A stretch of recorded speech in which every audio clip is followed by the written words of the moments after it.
What's up guys, David here, and today we're going to be doing a speed test that a lot of you have been eagerly waiting for between the all-new iPhone 6, the Galaxy S5, and the reigning speed test champ in the HTC One M8. So we're going to be doing this speed test like we do all our other speed tests, and that's phone book style, where we race each phone through a virtual obstacle course to see which one finishes first. But before we get into it, if you happen to be one of the millions of people who plan on picking up the new iPhone 6, and that's partly why you're watching this video, I have a great way for you to make some extra cash. You can get up to $400 when you sell your old device on eBay. That's up to $200 more than you can get at other places. And what's even better, eBay is so confident that your phone will sell that for a limited time only, they'll actually give you a $100 coupon if it doesn't. So take advantage of this awesome deal by clicking on the first link down below in the description, go to ebayforthewin.com and see how much your phone is worth. All right, let's get right into it.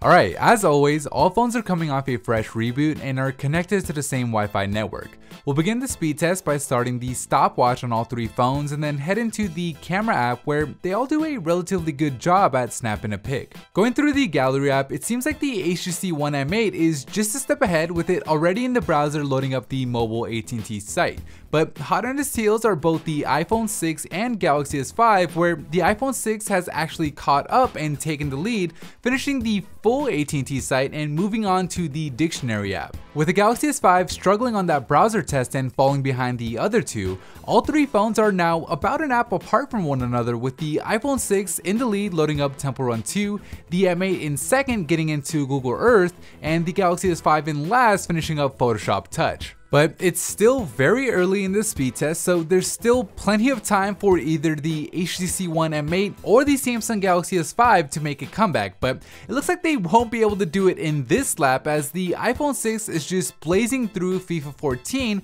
and moving on to Smash Hit. So if either the Galaxy S5 or the M8 are to make a comeback, it'll have to be during the second lap of this test, where we'll be going through the same exact course, getting each app back to the last screen we left it on in the first lap, which will really test the multitasking abilities of all three phones. But to get to the second lap, you have to finish the first, which the iPhone 6 just did with a time of 1 minute and 17 seconds. The M8 finishes just 7 seconds later with a time of 1 minute and 24 seconds, and the Galaxy S5 is still stuck in that first lap working on Angry Birds. The M8 is looking to take advantage of its quick animation times and extra RAM, closing the gap between it and the iPhone 6 and actually catching up heading into Photoshop Touch, only to lose it once again, having to reload the app, whereas the iPhone 6 had it paused and ready to go in the background, which pretty much puts an end to this test as far as the winner is concerned, with the iPhone 6 finishing the speed test with a total time of 1 minute and 55 seconds. So in case you missed it following all that action, the Galaxy S5 officially finished the first lap with a time of 1 minute and 37 seconds,